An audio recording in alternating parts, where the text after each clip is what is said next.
I just blew it at a 25-cent comic book sale that my LCS had because of 3 mistakes that I made that ruined what should have been a fun and awesome day. And so I'm going to share those with you so that you could learn from my foolishness. Plus, I'm curious if any of you have made similar mistakes, or am I the biggest dummy in this hobby? So, to set the stage, about 20 of us got there at the beginning of the sale to look through about 25 long boxes. And so when the doors opened, I went to one of those boxes, and what I should have done was just look through the box and been excited about every time I found a book to add to my collection that was basically free. But I'm an idiot. So instead, I got focused on looking at what everybody else was doing. And so every time somebody would pull out a book and add it to their stack, my heart got filled with anxiety because of FOMO, of the fear of missing out. And instead of being excited again about my books, I was like, oh, what did I just miss out on? What book did they get? And so in a time that should have been just filled with jubilation, just filled with frustration, and I was just so full of greed, thinking instead of being happy that, hey, all 20 of us, man, all of us are getting to add some cool books to our collection for basically nothing. Instead, I was just filled with the Grinch spirit and wanted everything, give it all to me, and frustrated when I couldn't have it all. And then it ended up sabotaging what I was actually trying to do, because what I should have been doing is just looking through the books, at a steady pace and saying, oh, wow, here's a book I'm looking for, add it to my collection. Well, here's another one, add it to my collection. But instead, as I was going through the box, I got about a quarter of the way through and realized, hey, I haven't been able to focus. I don't even know what I looked at. It's like reading a book sometimes when you're distracted and you read 5 pages and then you realize, I have no idea what I looked at. And I've got to go back and read all the pages again. Well, that's what happened as I was looking through these long boxes. I got through a quarter and what did I even look at? And then have to go back and look through it again. And so instead of being able to go from box to box to box at a steady pace, I got caught up in having to repeat and repeat and repeat, and probably missing out on lots of cool comics that I could have had. Now, the second mistake I made was also a mindset problem.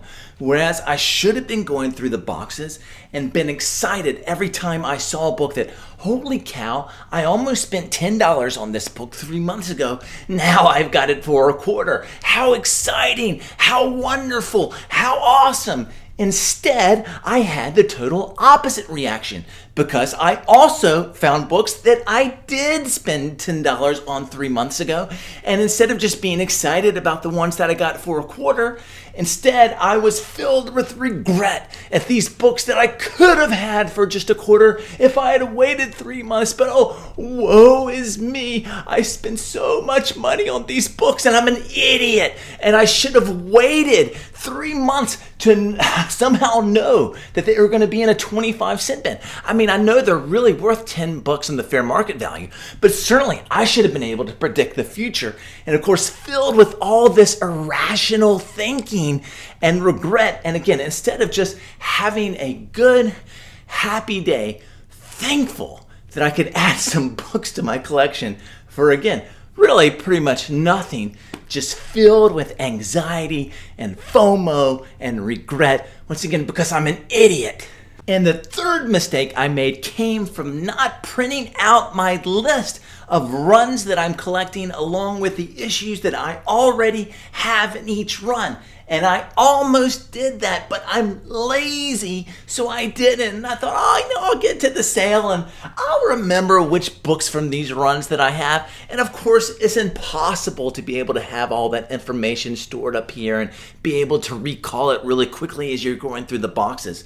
And so inevitably, I got to different runs like Silver Surfer, and I'm looking through it and like, oh man, I know I have most of these issues in the 120s, but do I have 123?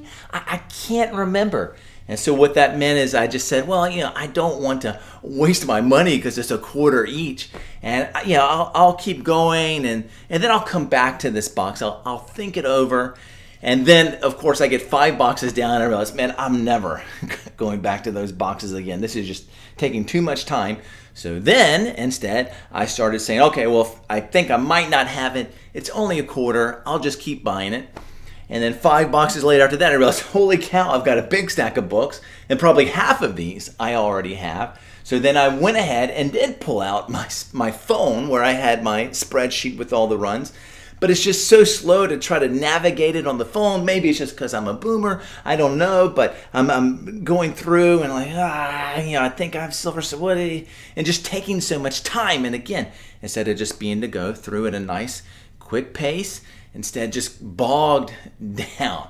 And even as I'm doing it, then getting frustrated, like, you idiot, why are you so lazy? It would have taken 10 seconds to print this sheet out, and you could go through this, not have the anxiety. So many mistakes. But despite the fact that I'm an idiot, the good Lord is merciful. And so I was still able to add some cool books to my collection, and I want to show you my 10 favorite, beginning with this one. Batman number 442, the first appearance of Tim Drake as Robin. Now, I'm curious, who is your favorite Robin? Mine has become Damian Wayne, but I like them all and excited to have that book. Number 2, we have Punisher number 4, the first appearance of Microchip. The Punisher is one of my top 5 favorite heroes, I guess, 5 favorite characters. And so anytime I can get one of his keys, I'm pretty excited. All right, up next, we have Totally Awesome Hulk number 1, which is the first appearance of Amadeus Cho as Hulk. And I think, this is a great book to maybe speculate on. At some point, I think we have to get Amadeus Cho in the MCU. Again, if the MCU even matters, it's speculation. Who knows? But to get this for a quarter, I was really excited. Probably the book that's going for the most on the open market now. I've seen some recent eBay sales for about $20. And so getting it for a quarter, pretty sweet indeed. All right, next, Superman and Batman number 8, which is the first appearance of the new Kara Supergirl, the one that was in the most recent Flash movie. And I really enjoyed her character in that movie. And so it's a book, this is one of those books that, man, I almost bought back when that movie was out and just held off. But so was super pumped when I saw it only for a quarter. Now we've got some other good spec books. X Factor number 17, and it's a spec book, but it's still, again, for a quarter, these are just cool books to have. And so this is the first appearance of Richter. He was like one of the most important members of the New Mutants and then X-Force when I first started reading comics as a kid.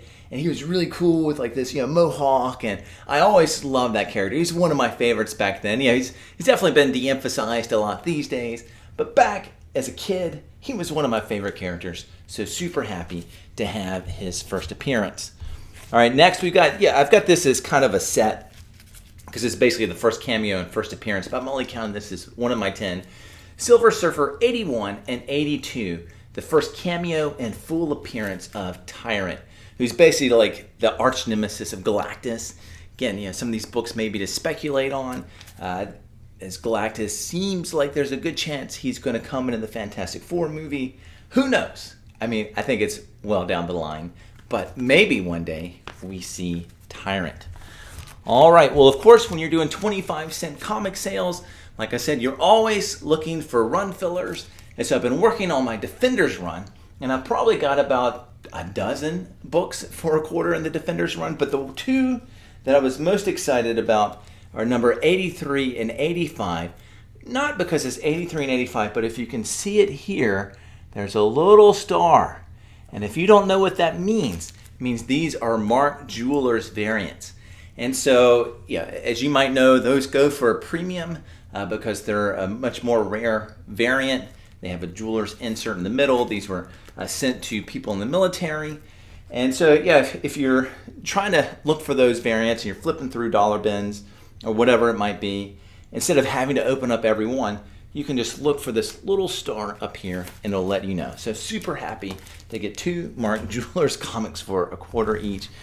Really excited. Now, Adventures of Superman number 500. I have an unpolybagged edition. This is my first polybagged edition, and this is such an underrated key. Now, probably 1 billion were printed. I think that's why it is still like a $5, maybe $10 book. But it has so many cool first appearances. It has the first appearance of Connor Kent, who of course is one of the Superboys. The first appearance of John Henry Irons, who goes on to become Steel. I think his real name is John Henry Irons. Correct me if I'm wrong, but the guy who becomes Steel.